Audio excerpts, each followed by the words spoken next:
Saint-Esprit, je viens dans la louange, les yeux fermés, doucement t'adorer. Tu remplis ce lieu de ta présence, nos cœurs arides ont besoin de sentir. Ô Saint-Esprit, je viens dans la louange, les yeux fermés, doucement t'adorer. Tu remplis ce lieu de ta présence, nos cœurs arides ont besoin de sentir. Brûler encore, tout comme au premier jour, quand dans ta grâce, tu nous as secourus, nous pardonnant dans ton immense amour, purifié par le sang de Jésus. Ô Saint-Esprit, je viens dans la louange te demander de venir en ce lieu. Je t'emmène, j'ai soif de ta puissance.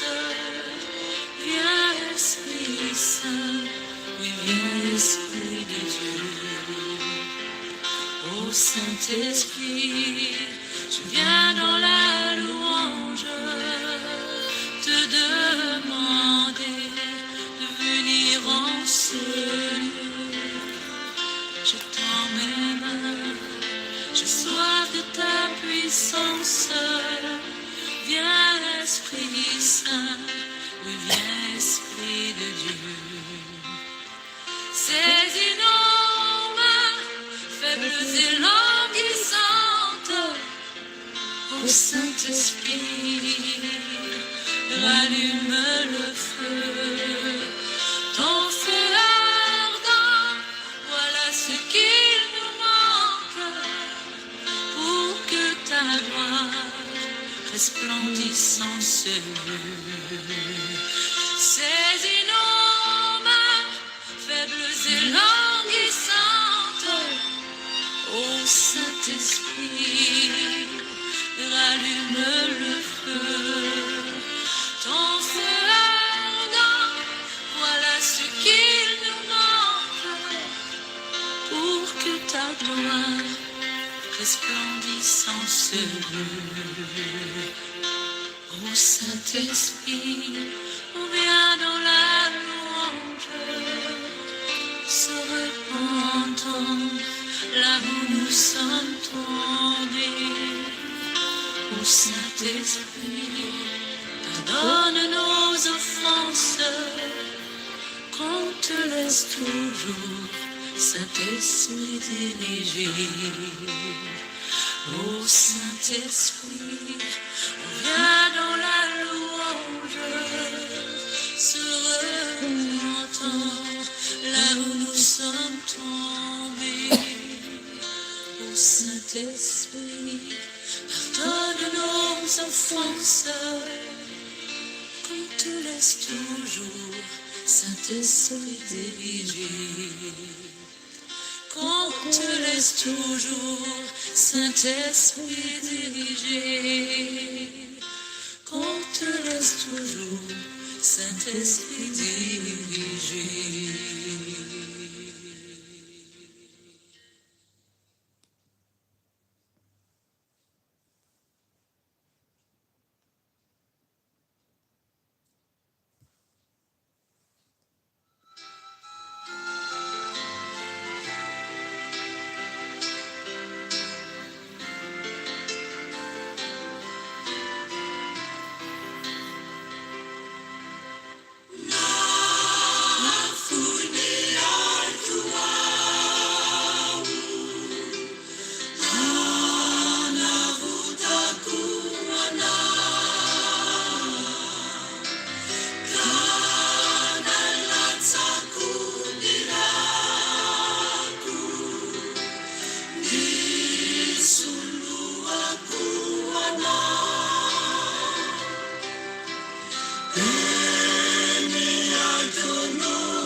Aleloia, aleloia. Mbola faly miarabanareo eran-tandray aho anio alakamisy 30 ny volana oktobra 2025. Ry hava malalao amin'ny tompo mandeha ny andro sy ny volana ary ny taona. Raha nare ny hira anankiroa teo ianao amin'ny teny vahiny ny teo aloha dia amin'ny teny gasy ny anankiray dia manambara aloha ny voalohany ny amin'ny fanomezana voninahitra fiderana ny fanahy masina.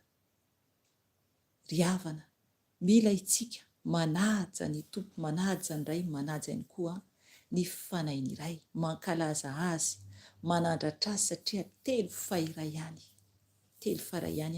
Jesosy Andriamanitra ary ny fanahy masina. Ary ny faharoa manaraka izay dia nanambara ny amin'ny Jesosy nahafoy ny ainy ho ahy sy ho anao. Amen. Nahafoy ny ainy Jesosy ho ahy sy ho anao. Inona no mba nafointsika ho an'i Jesosy? Ry havana, ny tompo dia miantso antsika mba hiverenantsika aminy. Mazava ny hira, nafoy ny ainy ny tompo ho ahy sy anao, ka tokony isika afoy koa ny aintsika sy ny mombantsika manontolo ho an'i Jesosy.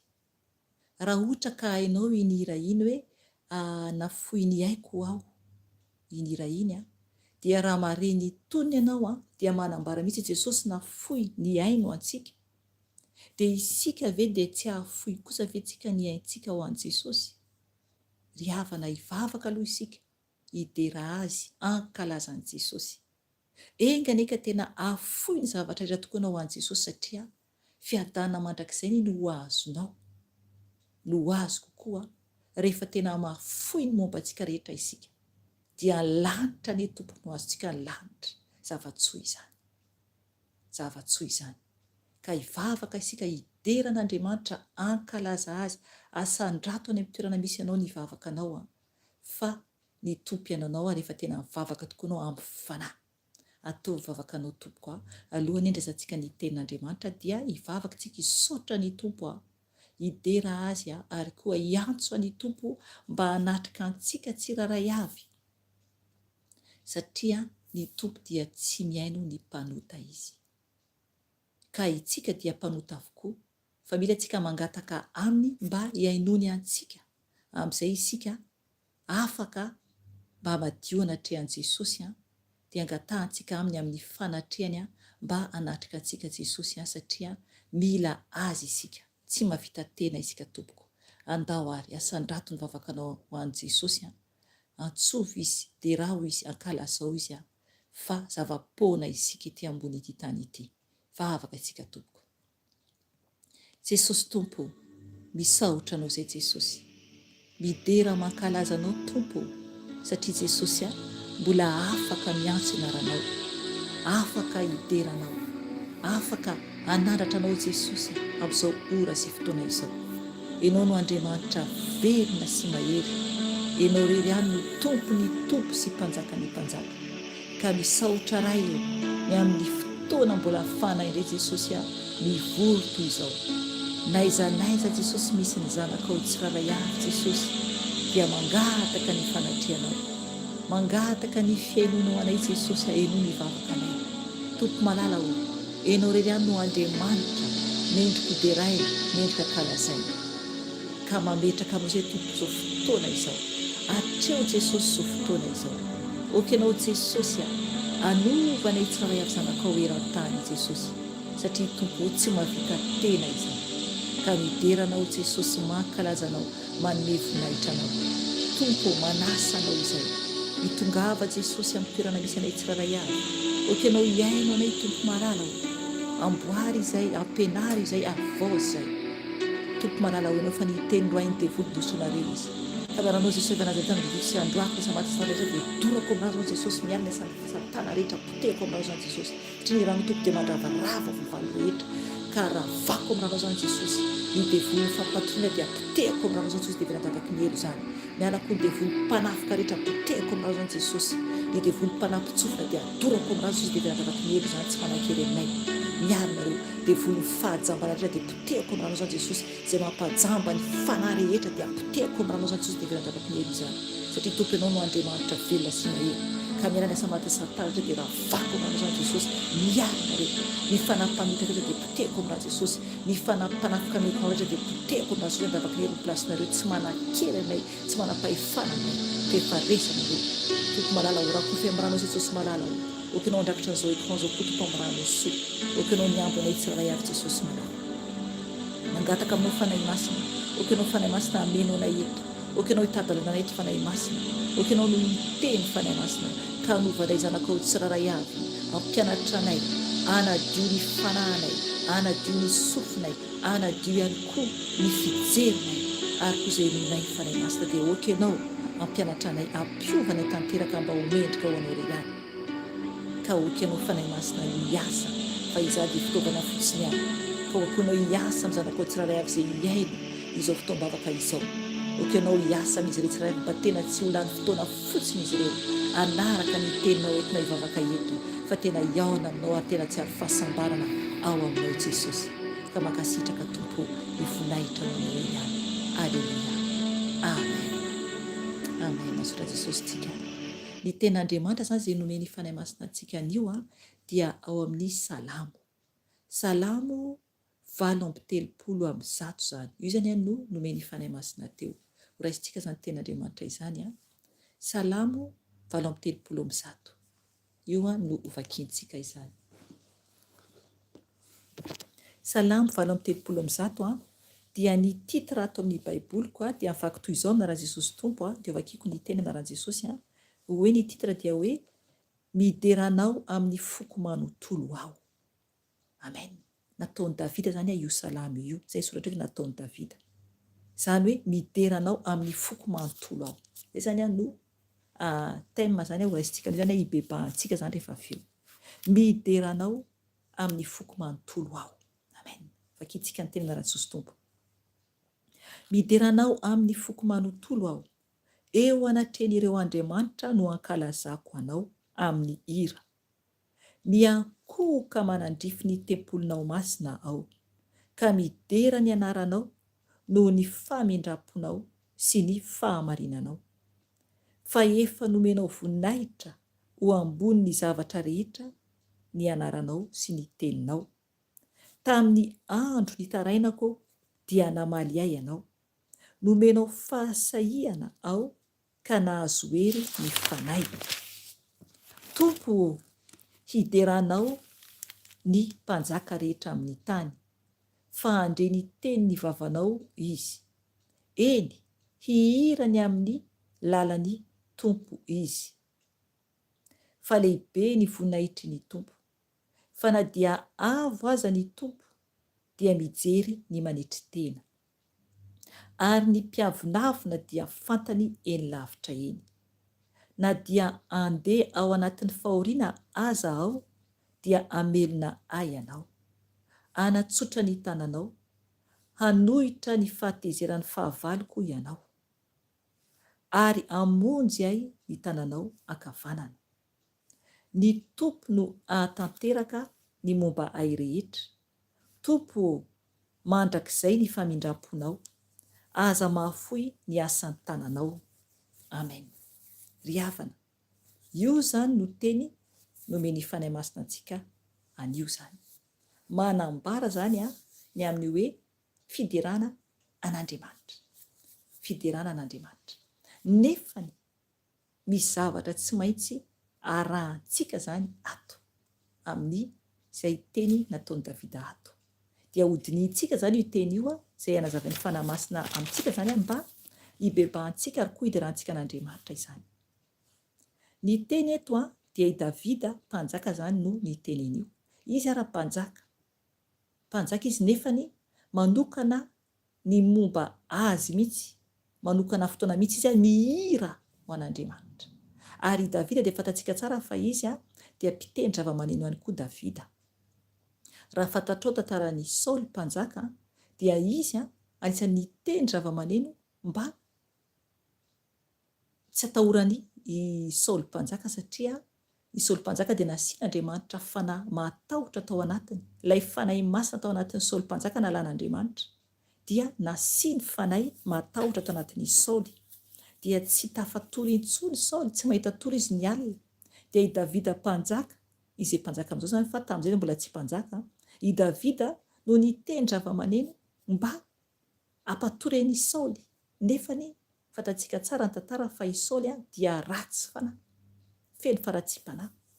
Dia i Davida zany na dia izy mpanjaka ary dia jerevy tsara, tena hoe nihira izy, nahazo hira tamin'ny tompo izy satria ny tompo no manome ny hira. Nihira izy ary tena hoe midera an'Andriamanitra. Amen. Tsy hoe koa hoe voatery tsika rehetra hoe ahazo hira avokoa, arakaraka ny tsirairay avy ny tompo no manome. Fa na misy hira raha henonao, misy hira fantatrao, hira fivavahana, araky ny tompo nefany. Araky ny tompo, fa tsy ny hira rehetra koa hoe hira fivavahana ty dia mety avokoa. Misy any Satana fa mila mitandrina tompoko. Misy tena hoe hira fivavahana, fiheveran'olona azy nefany tena hoe ohatran'izao tontolo izao ihany. Ka mila mitandrina isika. Fa afaka ianao manontany ny tompo raha misy zavatra mampetritrinao hoe sao dia tsy mety ty hira henoko ity, dia mila anao manontany ny tompo. Efa nisy témoignage ihany teto efa ntaonany maro momba ny amin'ny zanako vavy izay nentin'ny tompo naseho ny tompo tany amin'ny elo, momba ny amin'ny hira izay nohenony tao anatin'ny telefaoniny. Le hira hoe hira fivavahana, nefa ny hira fivavahana rap zany izy io raha tsy diso izay. Dia tena hoe nampahafantarin'ny tompo anazy fa tsy mety. Ka tadiavinao ato ny vidéo ahafahanao miaino an'ilay témoignage. Fa tena hoe ny tompo mihitsy no nanondro an'le hoe le tao anatin'ny telefaoniny hoe ito zany vonoina zany ty hira ty zany alana zany. Dia naseho ny tompo mihitsy izy tany amin'ny elo olona izay tena hoe mijaly amin'ny mozika zany. Izay mozika heverina zany, heverina fa mety etỳ ambony tany nefa ny tena mahaverina amin'ny elo. Amen. Ka mila mitandra zany isika. Saorana fanahy masina ny fitariana eto, satria zavatra tsy nomanina daholo zavatra ambarako fa ny fanahy masina no miteny eto. Ka voninahitra ho an'i Jesosy, voninahitra ho an'ny ray malala antsika. Dia eto zany dia manambara mihitsy amin'ny hoe mideranao amin'ny foko manontolo aho. Izay nambaran'i Davida zay. Mideranao amin'ny foko manontolo aho. Amen. Amin'ny fontsika tsika rehefa mideran'Andriamanitra, amin'ny fontsika. Fa tsy hoe fahazarana fotsiny ihany tompoko. Rehefa mihira, rehefa midera dia tena hoe ataovy amin'ny fonao mihitsy ho an'i Jesosy. Fa tsy hoe koa hoe hira fa tsara feo be ako, na hira fa te hira ako, tsy tompoko. Ataovo an'ny tompo ny fiderana ataonao.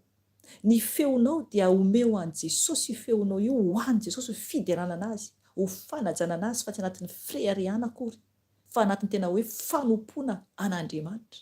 Satria ny feontsika dia toy ny trompetra io, fitaovana io, fitaovana io. Ary tsika ne mpanompon'Andriamanitra. Rehefa ao amin'ny tompo tsika dia mpanompony, izany hoe ny tompo mampiasa antsika zany, azy isika. Dia tena hoe ho atao an'ny tompo fa tsy atao anatin'ny frihariana ny amin'ny hira fiderana. Izay zavatra ataontsika dia tena hoe atao amin'ny fanetretena lehibe mihitsy. Ary ho an'Andriamanitra, ho voninahitran'Andriamanitra avokoa zavatra rehetra fa tsy ho antsika olombelona. Amen. Izay rehefa ao amin'i Jesosy isika. Izay rehefa ao amin'i Jesosy isika. Dia ny teny zany Davida eto hoe mideranao amin'ny foko manontolo aho. Eo anatrehan'ireo Andriamanitra no ankalazako anao amin'ny hira. Amen. Eto ry havana dia Andriamanitra kely ho voabara eto. Izany hoe tena nampahafantarin'i Davida mihitsy eo anatrehan'ireo Andriamanitra kely zany fa Andriamanitra lehibe no tompoiny. Andriamanitra lehibe no derainy. Amen. Dia tsika tokony ho toy izany koa tsika. Tokony tsy hanonona hira an'izao tontolo izao intsony misy ny vavantsika io. Tokony tsy hanonona hira an'izao tontolo izao intsony ny vavantsika tompoko. Rehefa ao amin'i Jesosy isika. Fa tokony tena hoe hira fiderana ho an'Andriamanitra satria misy ny Andriamanitra kely. Misy zany. Misy zany. Maro ny témoignage afaka henonao ato, manambara ny amin'ny Andriamanitra kely isan-karazany. Ary maro tamin'ireny efa naseho an'ny tompo aho, maro dia maro dia maro. Ka mila antsika tena hoe mitandrina tompoko fa ny favalo dia misy ny favalo ary misy ny Andriamanitra kely. Eto zany dia ny teny mihitsy Davida hoe mideranao amin'ny foko manontolo aho, eo anatrehan'ireo Andriamanitra no ankalazako anao amin'ny hira. Amen. Kely le Andriamanitra hoy aho dia Andriamanitra kely izany. Mangalatahaka mantsy ny favalo. Izay ataon'Andriamanitra dia tiany atao ihany koa. Nefany tsy ahazo plasy hitovy amin'Andriamanitra mihitsy izy. Ny favalo dia ratsy. Tena ratsy ny favalo. Izay mila mitandrina. Aza mba mangalatahaka zany. Aza mba hoe te hanao ohatran-drahana aho. Ry havana raha mijerintsika eran-tany. Firy ny olona manana idole. Firy ny ankizy tanora sy ohatr'izany. Misy lehibe koa ary. Hoe tiana pira ohatran'izao. Tiany be pira ohatran'izao. Dia ny ao amin'ny tranon'ilay olona feno sarisarin'ilay pira sy ohatr'izany. Na zavatra ampiasaina dia misy koa amin'ny tranon'ilay olona. Ry havana zava-doza. Lasa Andriamanitra kely. Lasa Andriamanitra kely. Mila tena mitandrina. Misy ara manao mihitsy hatramin'ny hoe ny kopina volo dia atao ohatran'ilay olona tiana koa. Ry havana zava-doza. Mila tena mitandrina mafy dia mafy isika. Satria toetra ny Satana zany. Saotranao fanahy masina, toetra ny Satana zany. Izany hoe mangalatahaka izany.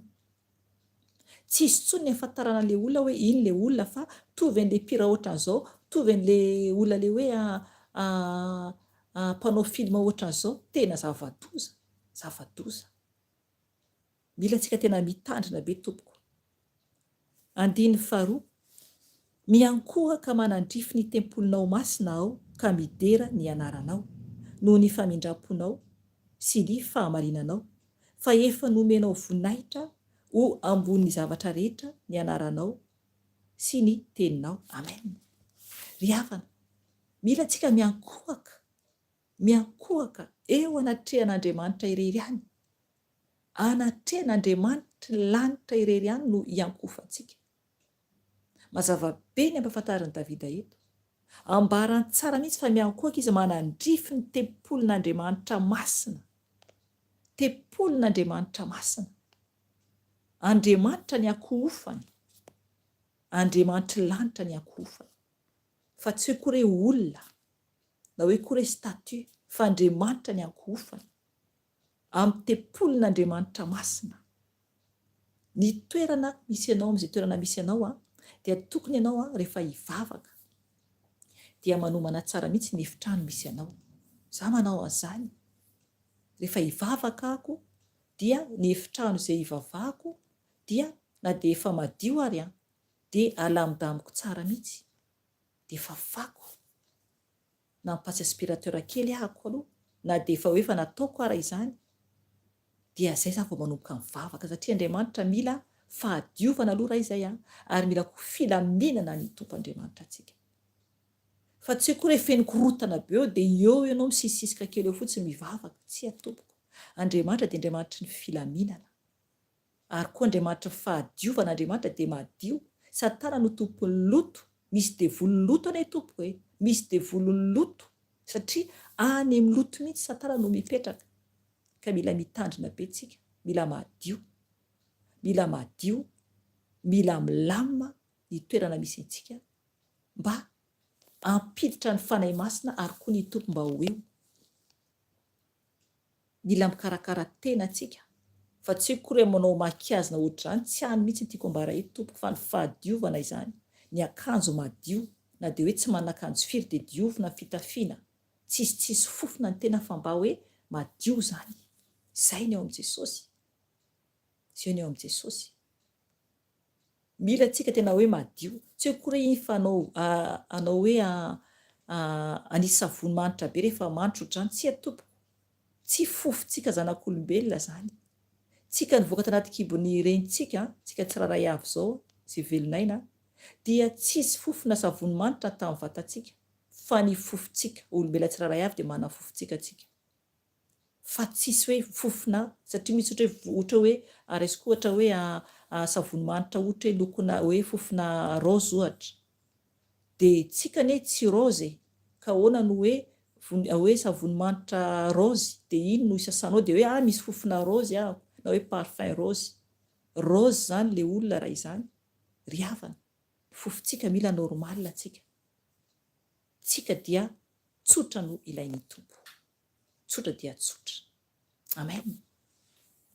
Dia eto zany ny teny dia manambara hoe miankohaka mandrify ny telopolonao masina aho, miankohaka mandrify ny telopolonao masina aho, ka midera ny anaranao noho ny famindramponao sy ny fahamarinanao. Fa efa nomenao voninahitra ho ambony zavatra rehetra ny anaranao sy ny teninao. Tamin'ny andro nitarainako dia namaly ahy ianao, nomenao fasahiana aho ka nahery, ka nahazo hery ny fanahyko. Fekondrem-pandeha. Tamin'ny andro nitarainako dia namaly ahy ianao, nomenao fasahiana aho ka nahazo hery ny fanahyko. Amen. Ry havana. Izay rehefa tena hoe mitady any tompontsika amin'ny foditsika sy fanahintsika manontolo, mihira ho azy, midera azy, mankalaza azy, dia tonga amin'ny teny nataon'i Davida eto hoe tena hoe nomeny tompo fasahiana isika ka mahazo hery isika tompoko, mahazo hery ny fanahintsika rehefa tena miaona amin'i Jesosy isika anatin'ny vavaka sy ny hira. Tena izany mihitsy. Rehefa anatin'ny vavaka sy ny hira. Lazaiko anao tsara fa za atao trano ato rehefa ohatra indraindray ohatra na ohatra eo omaly fotsiny ohatra na androany ary. Sady manao raharaha nomeny hira fiderana. Dia mandihy mihitsy ahako, mandihy amin'ny hira fiderana izay noko satria faly ny fanahiko, faly, mahazo hery ny fanahiko. Dia mandihy ahako. Tena faly ny fanahiko. Dia mandihy ho an'i Jesosy nefa zarery amin'io. Zarery amin'io. Ny vadiko miasa, ny zanako miasa koa ny anankiray occupé amin'ny zavatra ataony dia mandihy sady faly ahako. Satria zay le hoe ny fanahinao mihitsy no faly ao amin'i Jesosy. Na irery ary ianao. Anaty louange tena hoe faly ny fananao dia mihira anao dia mandihy ianao. Izay le tena hoe faly ny fanahintsika omeny tompo hery ny fanahintsika. Ny tompo no manome hery ny fanahintsika. Satria tsika raha ohatra ka misy olana na malahelo ka raha mitaraina amin'i Jesosy, izy no hitaraina antsika. Taraina antsika dia manafaka antsika izy. Manafaka antsika ny tompo. Izay mahatonga Davida ny teny hoe tamin'ny andro nitarainako dia namaly ahy ianao. Amen. Mamaly antsika ny tompo rehefa tena ao amin'i Jesosy isika. Matoa ianao tsy mahazo valim-bavaka dia mbola misy zavatra tsy mety ao izay na zavatra angatanao tsy araka ny sitrapony iray dia tsy ho azonao mihitsy le izy. Amen. Dia mety ho tezitra ianao, mety hilongolongy ianao, mety tsy faly ianao nefa ny tsy tsapanao kory fa ny tompo mihitsy tsy manome an'io satria tsy hasoa anao. Amen. aoka ahafantatra ny sitrapon'Andriamanitra isika, aoka ahalala ny lalan'ny tompo isika dia tsy ary fahasambarana tompoko. Raha misy zavatra angatahanao ka tsy azonao iny tsy mety dia tsy sitrapon'ny tompo izay, aza manery satria raha ohatra terenao iny dia aoka fantatrao fa mety hisy zavatra hafa anjoa amin'ny fiainanao, na koa mila miandry, mety zavatra tsy azo vetivety zavatra angatahinao dia mila miandry manam-paharetana fa Andriamanitra manome tsara bebe kokoa foana mihoatra ny angatahantsika. Amaina, tena mara izany tompo, tena mara izany. Tamin'ny fiainako mihitsy izany ary mbola amin'ny fiainako izany. Andriamanitra manome betsaka mihoatra lavitra ny fiheverantsika zanak'olombelona ary tsy ampoisintsika ny zava-tsoa omeny antsika. Zanany ane isika, zanaky ny lanitra ane isika rehefa ao amin'i Jesosy isika, ka tokony tsy hanahy, tokony tsy hanahy fa omeny hery ny fanahintsika mamery antsika izy. 4, Tompo hideranao ny mpanjaka rehetra amin'ny tany, fa andre ny teny vavanao izy. Amen. Hitanareo izany? Eto izany Davida ny teny fa ny mpanjaka rehetra amin'ny tany dia hidera an'Andriamanitra, hidera ny tompo izany, satria na andre izany ireo ny teny vavan'ny tompo izany, ny tenin'Andriamanitra izany, ny mpanjaka. Raha efa nahita mpanjaka ianao na dia hoe amin'ny tele fotsiny ary dia fantatsika tsara fa izany hoe mpanjaka izany dia tena hoe olona hajaina be.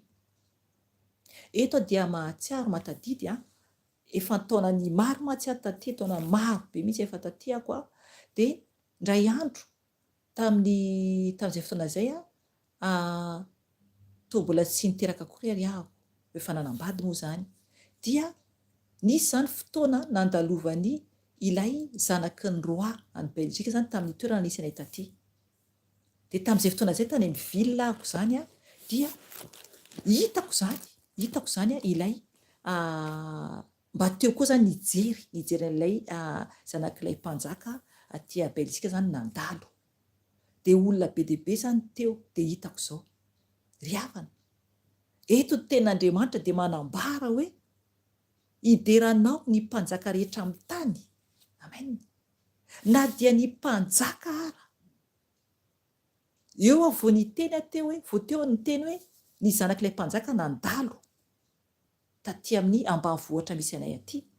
Dia olona be dia be ny eo mijery mikopakopaka alay zanak'ilay mpanjaka mandalo anaty fiara fotsiny efa. Fa nandeha miadana ny fiara dia hitako tsara mihitsy ilay zanak'ilay mpanjaka. Tamin'izay moa izy mbola tsy nandray ny fanjakana izany, ny pouvoir moa izany, fa izao izy efa nandray ny plasiny rainy, efa izy izao no roi izany ety Belzika. Izy izao ny mpanjaka aty Belzika izao ilay zanan'lahy io. Dia tamin'izay izy nandalo. Tsy tadidiko niaraka tamin'ny vadiny angamba izy tamin'izay satria vao hoe fanambady voatsela angamba nisy ilay ramatoa tsy diso izay. Dia nandalo zareo dia hitako satria ambanivohitra dia akaiky be izany nahitanao an'ilay zanaka mpanjaka nandalo. Dia maro be ny olona teo fa hitako akaiky mihitsy ilay izy. Ka izay ilay hoe eto izany manambara hoe ny mpanjaka ny tany, mpanjaka ny tany rehetra izany. Ry havana, ny mpanjaka ny tany rehetra dia fantatsika tsara fa ny olo izao tontolo izao, ao anatin'ny olo izao tontolo izao. Maro ny mpanjaka amin'ity tany ity, maro. Firy ireo mpanjaka amin'ity tany ity. Ary izy ireo na dia hoe mpanjaka dia mare koa ny tenin'Andriamanitra.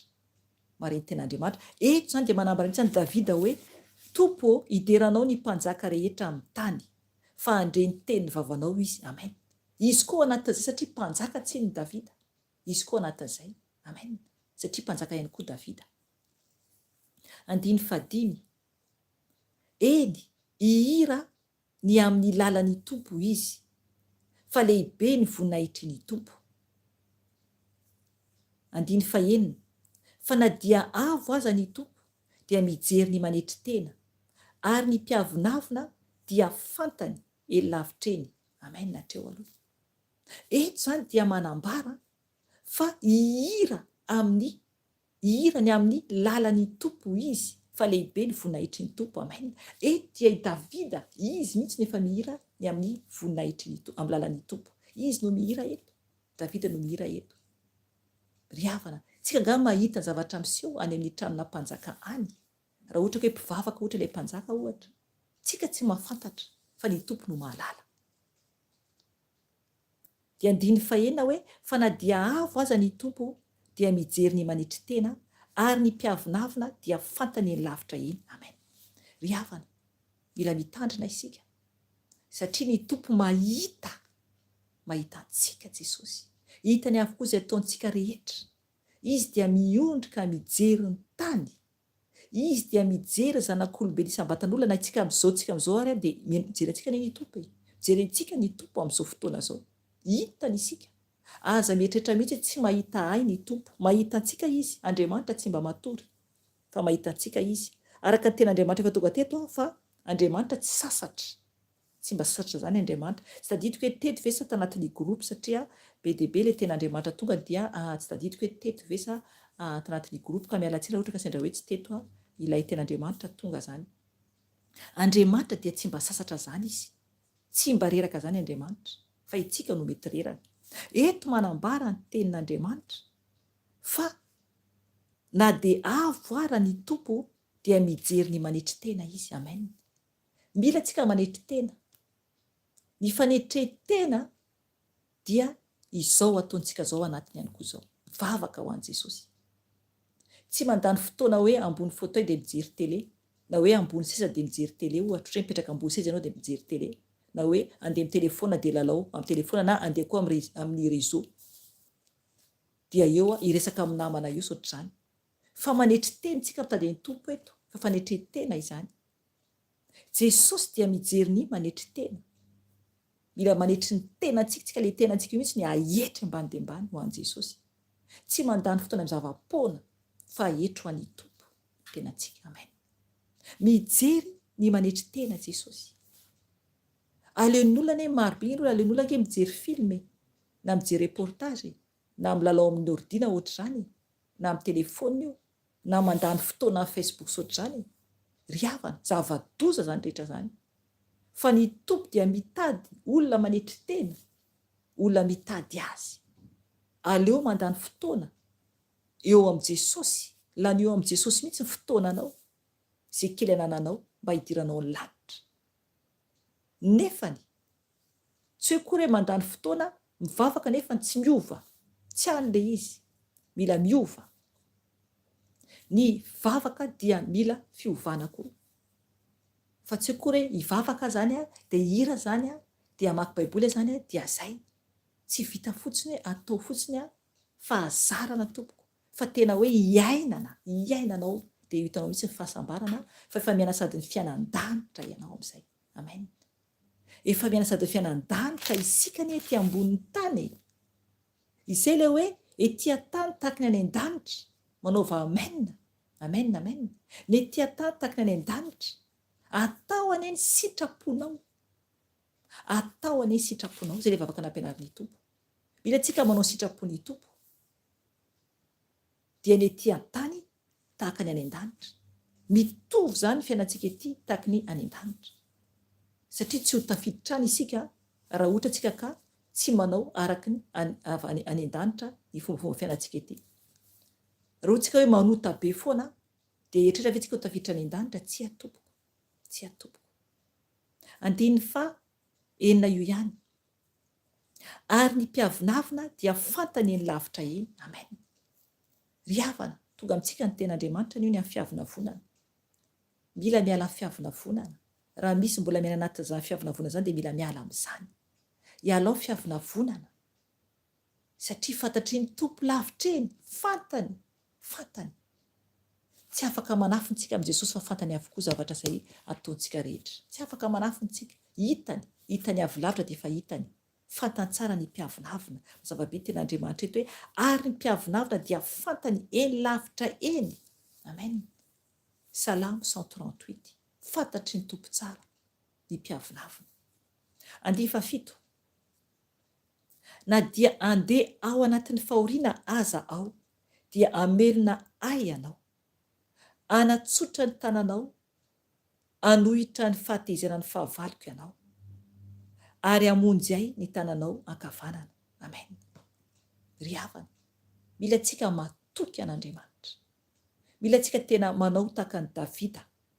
Izany hoe Davida dia mitemitsy hoe na dia andeha ao anatin'ny fahoriana aza aho dia hamelona hay ianao. Amen. Hatreo aloha matoky mihitsy Davida fa na dia anatin'ny fahoriana izy dia hoe andeha anatin'ny fahoriana raha izy dia matoky izy fa amelona azy Andriamanitra. Amen.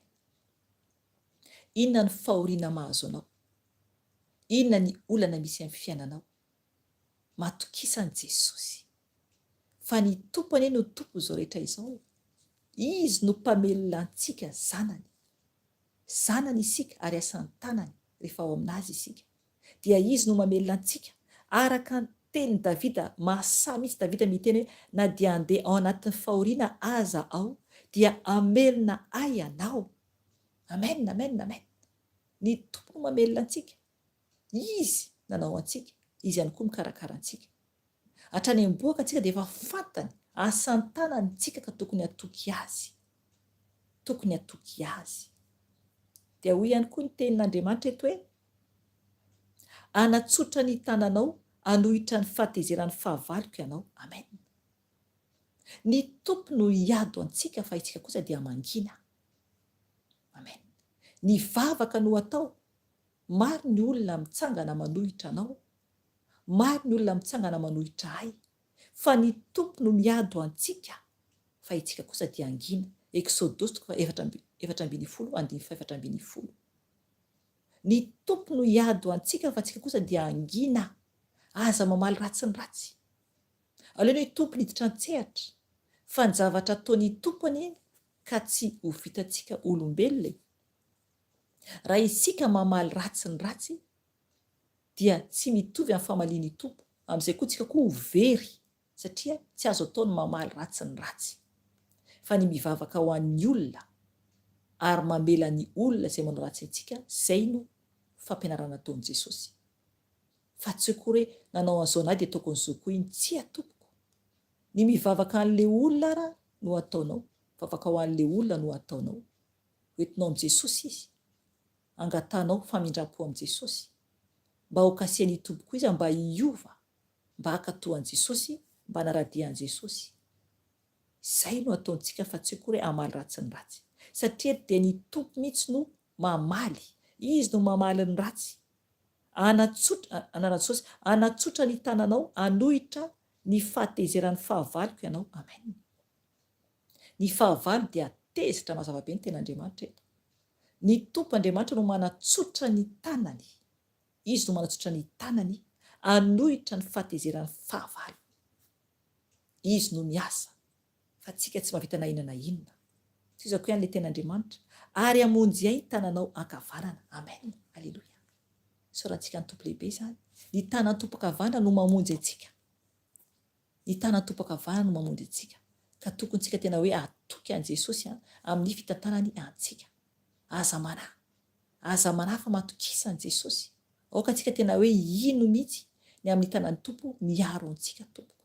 Satria izy ihany no afaka miaro antsika ary tsisy hafa afaka miaro antsika afa-tsy Jesosy irery ihany. Verset farany 9 dia hivavaka antsika rehefa avy eo. Ny tompo no ahatanteraka ny momba ay rehetra. Amen. Hatreo aloha. Ny tompo no ahatanteraka ny momba ay rehetra. Amen. Ry havana, tsara be ny tenin'Andriamanitra.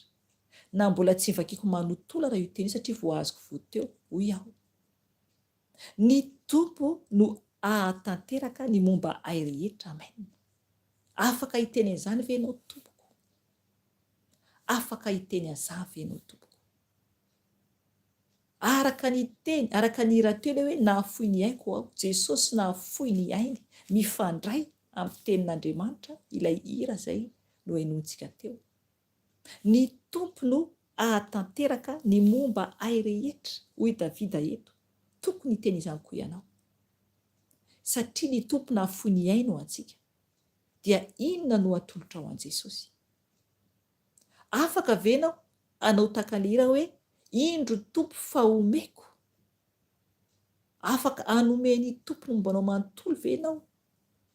Atolory azy no mombanao manontolo, satria ny tompo nanome ny momba azy manontolo ho antsika, nanafahany antsika. Ny rany, ny ainy, ny fijalian'ny tompo noho ny fahotantsika. Andininy farany, tompo mandrakizay ny famindram-ponao, aza mahafoy ny asan'ny tananao. Amen. Hoy Davida hoe tompo mandrakizay ny famindram-ponao. Mandrakizay tokoa ny famindram-pon'Andriamanitra, mandrakizay. Nefany oka isika hitandrina fa misy ny farany. Misy ny farany tompoko. Na dia mandrakizay raha ny famindram-pon' Jesosy amintsika, dia ho avy izy. Ho avy Jesosy.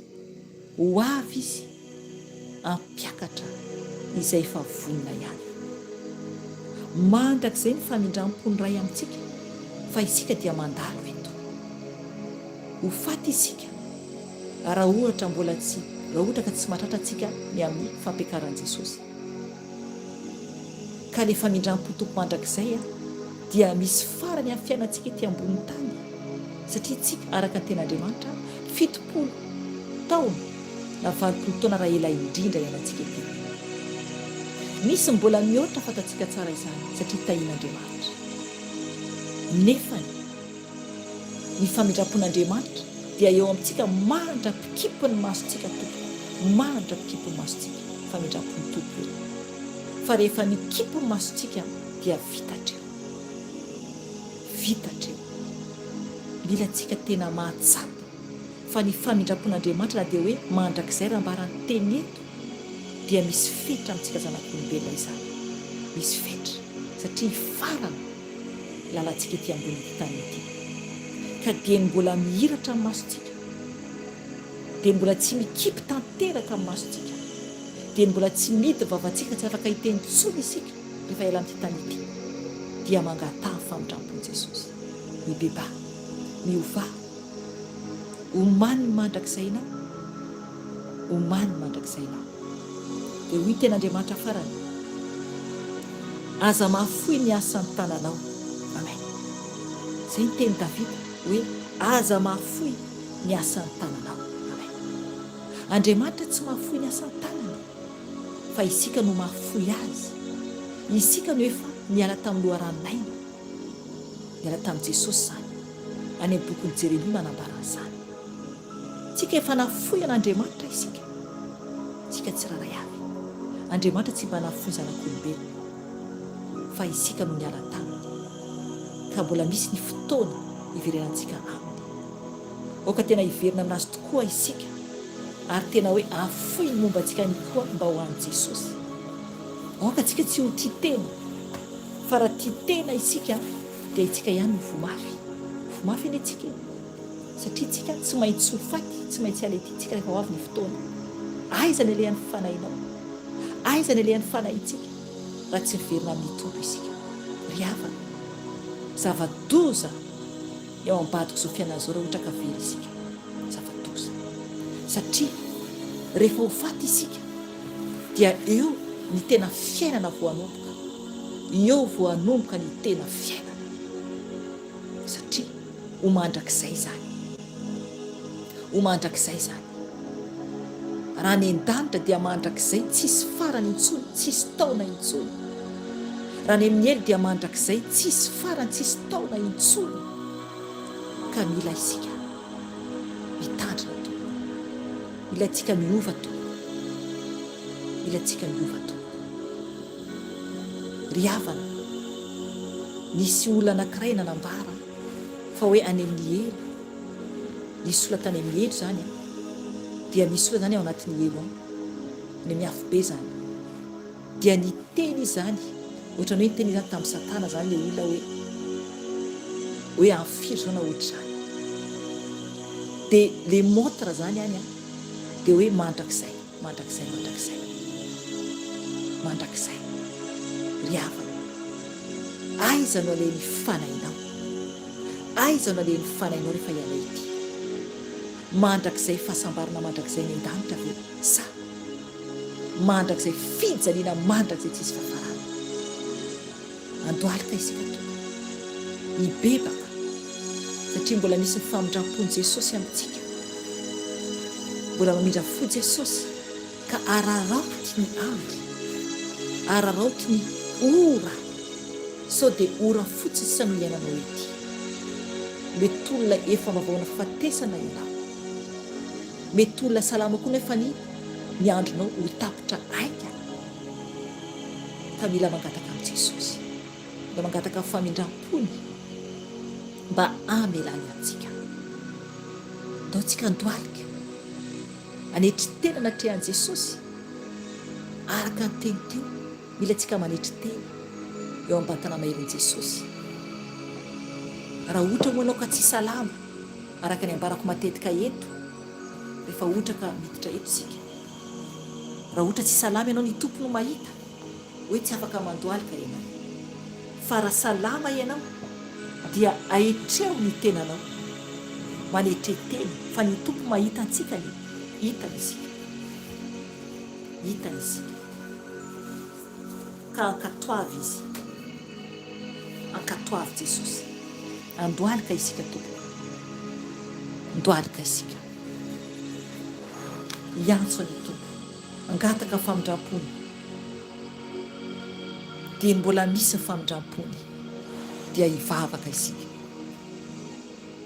angataka famindram-pony mba amelany antsika, anovany antsika, ry havana tiantsika Jesosy, ka andaontsika hivavaka, angataka famindram-pony Jesosy, satria ho avy ny fotoana araka nambarako teo hialantsika ety.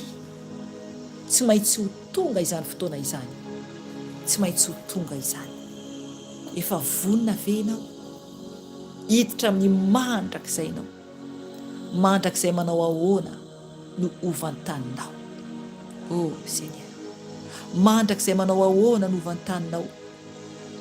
Roa ihany ny lalana rehefa miala ety isika, rehefa ho faty isika, na koa mahatratra ny fampiakarana izay avian'i Jesosy any amin'ny raha alanitra, dia eo vao manomboka ny mandrakizay amin'ny fiainantsika, mandrakizay tsisy farany izany.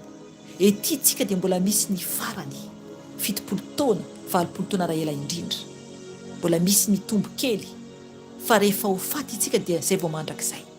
So sanatria ka mandrakizay any amin'ny elo tompoko, any amin'ny elo tsisy fiafarany, engany eka any an-danitra mandrakizay, mba ho sambatra ny fanahintsika tsiraray avy.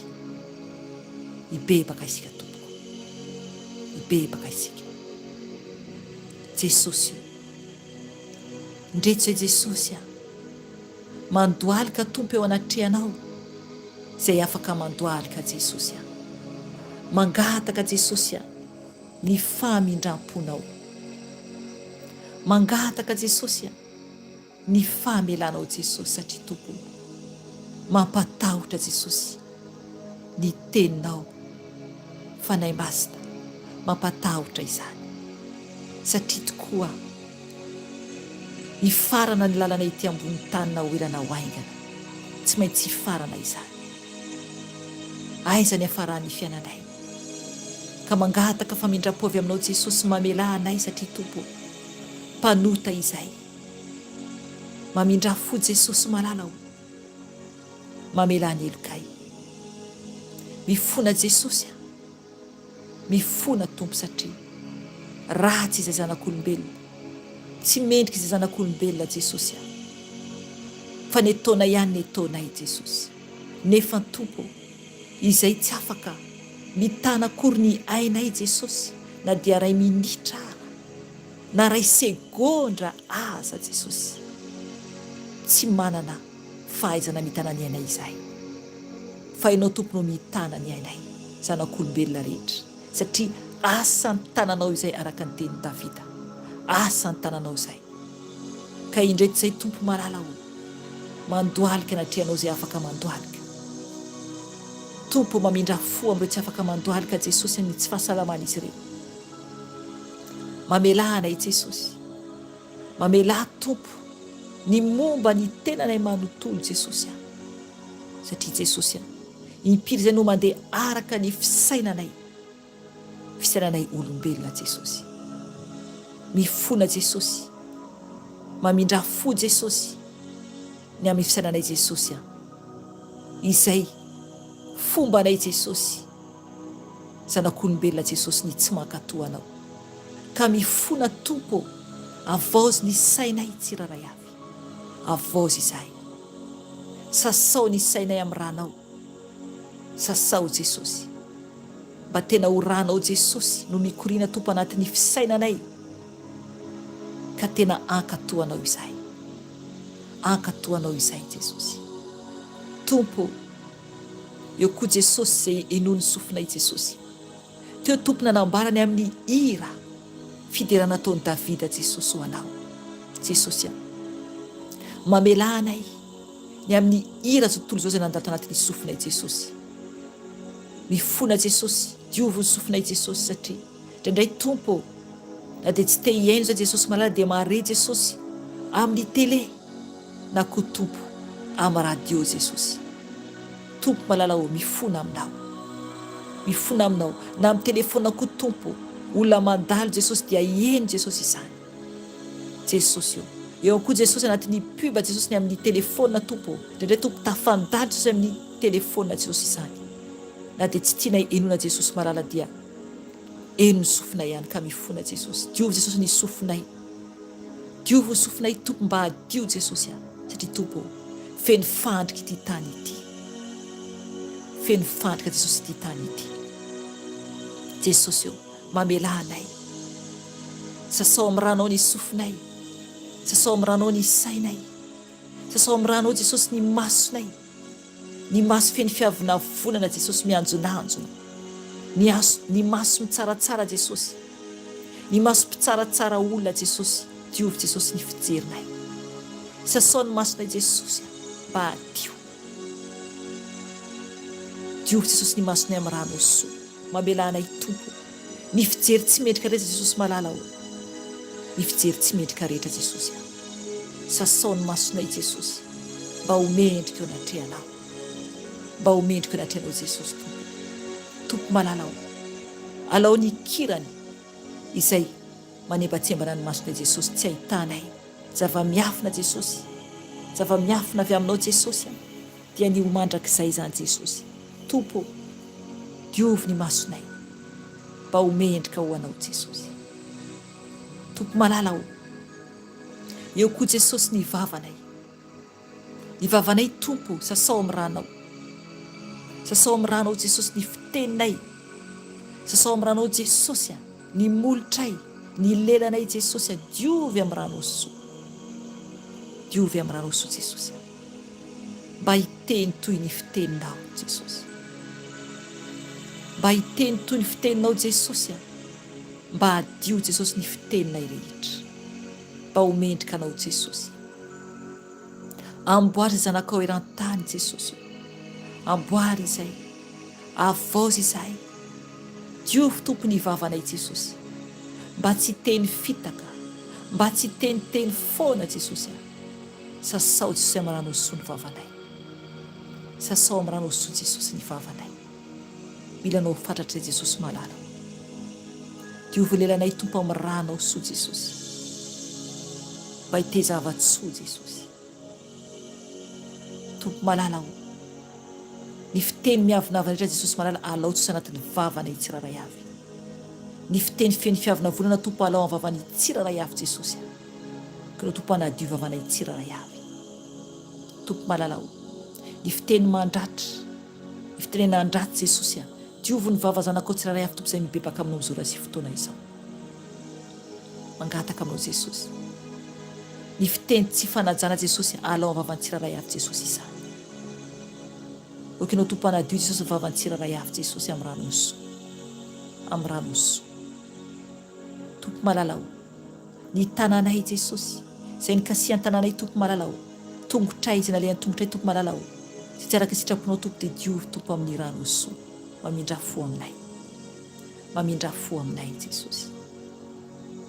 Tompo malala o, sotronay jesosy ny ranao mba anadio ny taovanay jesosy, Ny ranao tompo ka nadio tompo ny taovanay manontolo lalandranay Jesosy, ny taovanay Jesosy, ny fonay Jesosy, diovy amin'ny rahalao, diovy ny fovato rehetra Jesosy malalao, diovy ny fovato rehetra Jesosy malalao, mamindra fo ianao satria mbola fotoana famindram-ponao izao.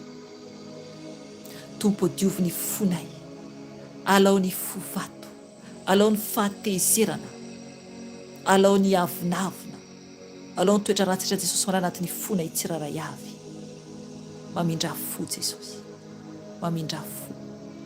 Aoka anana fonofo izay mba homendrika anao Jesosy.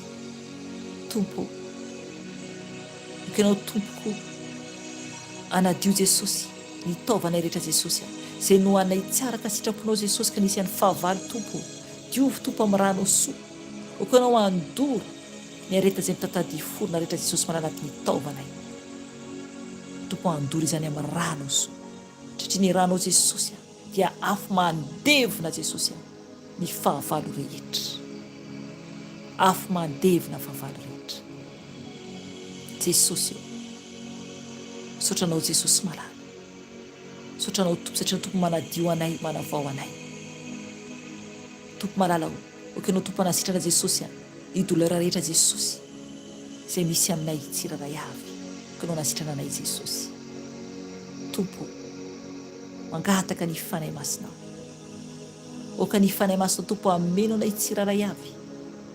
Fenoy anao zay fanay masina, mila anao zay fanay masina, anao lay mendrika derainy, mendrika kalazainy, anao lay rainy fahazavana fanay masina, mila anao izay fanay masina mameno anay indray, mameno anay indray fanay masina, mila ny fahafinoana avy aminao izay. Fenoy izay fanay masina, fenoy izay fanay masina, fenoy izay fanay masina. Okanao ameno anay, okanao ameno anay fanay masina, okanao ameno anay fanay masina, mila anao izay. Avozy izay ilay fanay fiton'Andriamanitra velona, okanao anamboatra anay, okanao ameno anay. Fenoy mitafitafy izay, fenoy mitafitafy izay, avozy ny toe-pananay, avozy izay fanay masina. Fenoy anao izay, fenoy anao izay fanay masina, fenoy anao izay fanay masina, mila anao fantatra izay. Fenoy anao izay fanay masina, mila anao fantatra izay. Ilay fanay masina iray tsara indrindra, ilay lehibe indrindra fanay masina, mila anao izay. Mila anao izay fanay masina, anao lay afo, anao lay afo izay mandoro ny tsy anao anatinay, anao lay mitoetra aminay mandrakizay, anao lay to aminay mandrakizay fanay masina. Enao lay ato anatinay, sy eo aminay fanay masina iray, enao izany. Mibebaka izay ho an'ny ankonanay tsiraray avy izay manankonana. Bebao any ankonanao, bebao any ankonanao, bebao any olona izay akaiky anao raha ohatra tsisy ankonana ianao. Mitondrasany hafa amin'ny Jesosy, eto amin'ny Jesosy, ny olona hafa ankoatranao. Jesosy io, mibebaka tompo any ankonao isambatan'olona Jesosy. Mifona tompo an'izy ireo Jesosy, mamela ny tsiraray avy. Diovy amin'ny ranao koa tompo izy ireo Jesosy. Amboary tompo mba homendrika anao, amboary Jesosy. Okanao tompo amindra fo Jesosy amin'ny ankonako isambatan'olona Jesosy.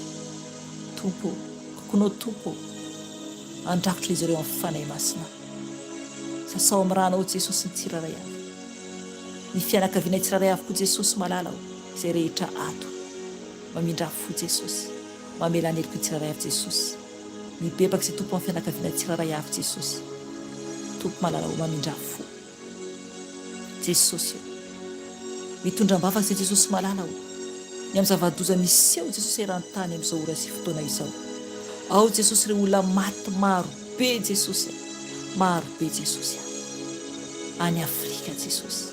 Oh Jesosy, zava-doza Jesosy, mihoatra ny efajato Jesosy, mihoatra ny efajato Jesosy. Tompo malala, famonoana toy ny abibiana Jesosy, mamindra fo Jesosy. Tompo malala tsy ahoany olona kory Jesosy zavatra miseho Jesosy any amin'ny tany maharitra Jesosy. Mangataka aminao Jesosy malalao. Oka ianao tompo hitsinjo Jesosy, hitsinjo tompo ny amin'ny tany Afrika Jesosy. Mangataka aminao Jesosy. Ireo olona mijaly Jesosy, mangataka ny famindramponao, mangataka ny famindramponao Jesosy. Tompo malalao, ianao dia Andriamanitra mpamindra fo sy miatra ianao. Araka ny teny teo dia mpamindra fo ianao Jesosy, ka mamindra fo re Jesosy amin'ireo olona izay ambony mbola velona Jesosy any amin'ny tany Afrika Jesosy. Satria zava-doza Jesosy malalao, mamindra fo Jesosy amin'ireo tsy manatsiny Jesosy. Arova izy ireo Jesosy, afeno izy ireo Jesosy, na hampalalao anao Jesosy alohan'izy ireo ho faty tompo, mba ho voavony Jesosy ny fanahy izy ireo. Miangavy ianao a Jesosy, miangavy ianao a Jesosy. Tompo malalao, mifona koa izay Jesosy malalao an'ireo olona marobe Jesosy izay tsy mitady ianao Jesosy fa variana amin'izao fiainana izao. Mamindra fo Jesosy amin'ny tsiraray avy, mamela Jesosy ny tsiraray avy, amboary Jesosy ny tsiraray avy. Tompo, eo koa tompo ireo olona marobe maty any Brezila Jesosy, mihoatra ny 300 Jesosy. Oh Seigneur, mamindra fo, mamela Jesosy an'ireo fianakavian'ireo tsiraray avy Jesosy. Amboary tompo izay mbola velona Jesosy, ampalalao anao Jesosy ialan'izy ireo tompo amin'ny faratsiana rehetra Jesosy. Satria tompo mbola famindramponao tompo ny mahavelona ny sasany Jesosy.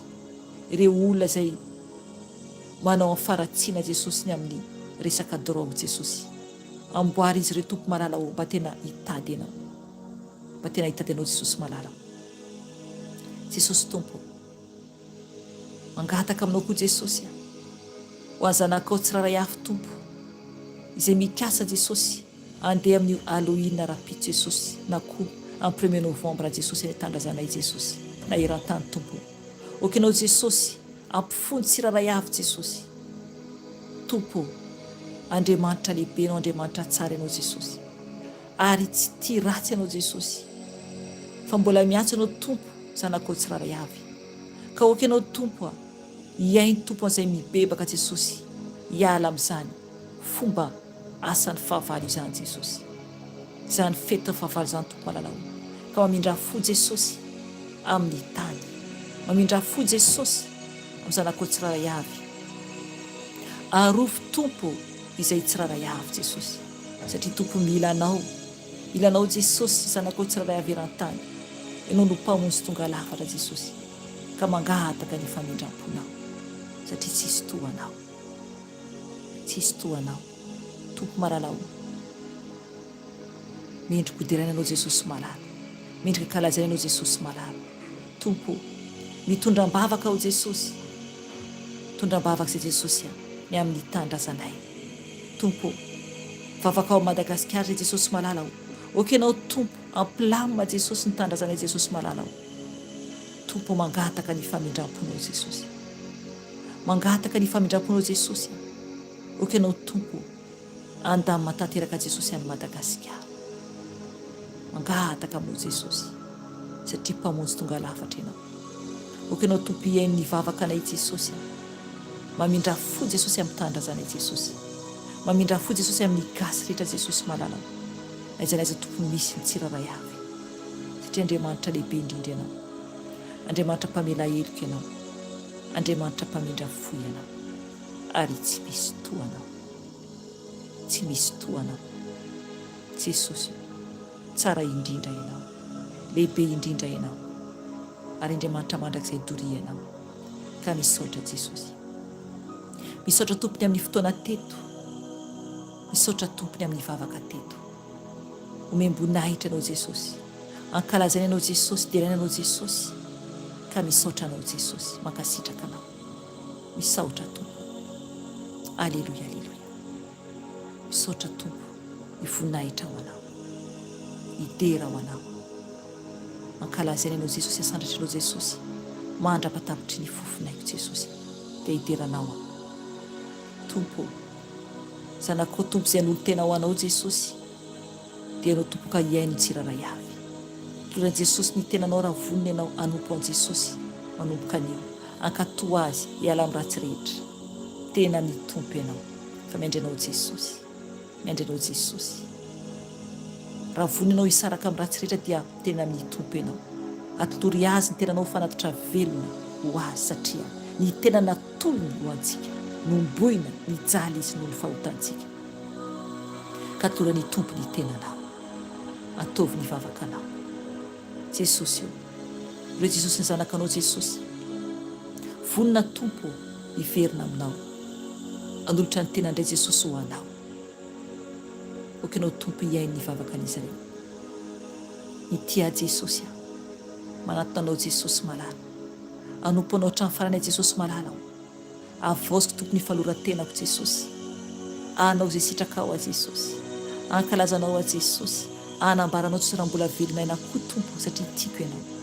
Noho Andriamanitra tokana Jesosy ianao n'Andriamanitra tompo izao rehetra izao noho ny ambony ny Andriamanitra rehetra Jesosy ka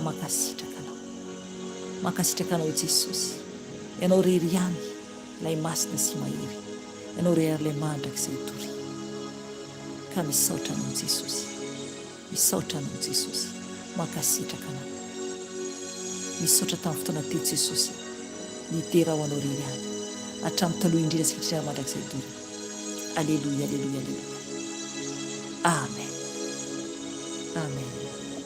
Misaotran' Jesosy tsika tompony amin'ny fotoana anio dia mahery izy daholo dia amin'ny sabata indray ny fotoanantsika eto izany hoe amin'ny 7 alina aty Eropa fa amin'ny 10 alina zany ho anareo any Madagasikara satria efa niova tsina zao ny ora zany dia mahereza tompoko dia amin'ny 10 alina any Madagasikara satria adiny zao ny décalage ny ora zany entre ny Madagasikara sy aty Belgique zany dia mahereza tompoko dia tahin Jesosy daholo averiko indray amin'ny 7 ora aty Eropa dia amin'ny 10 ora alina any Madagasikara ny fotoam-bavakantsika en direct eto izany.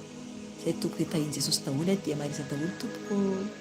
Alleluia, amen. Veloma tompoko.